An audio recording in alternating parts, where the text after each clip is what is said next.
এই দৃশ্য কিনা শেষে আমাকে দেখতে হলো, কিন্তু তবু আমার খুব জানতে ইচ্ছে করছে বাচ্চারা বুড়ি ভর্তি মোহর অলংকার সব ছড়াতে ছড়াতে যাচ্ছে কেন, আর গোপালের হাত দুটোই বা ঘাট থেকে বেরিয়ে দুদিকে ঝুলছে কেন?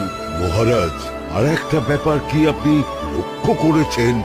কি বলো তো? গোপালের দেহ হারা কাঁধে করে নিয়ে যাচ্ছে। হ্যাঁ হ্যাঁ, ওই তো মন্ত্রী, সেনাপতি, জ্যোতিষী আর পণ্ডিত। আসলে গোপালের এই শেষ যাত্রা আমাদের কিছু শিক্ষা দিয়ে যাচ্ছে মহারাজ।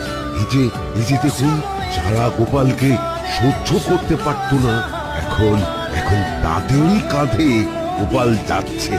তার মানে শেষ পর্যন্ত কেউই কারোর শত্রু থাকে না, সবাই মান অভিমান ভুলে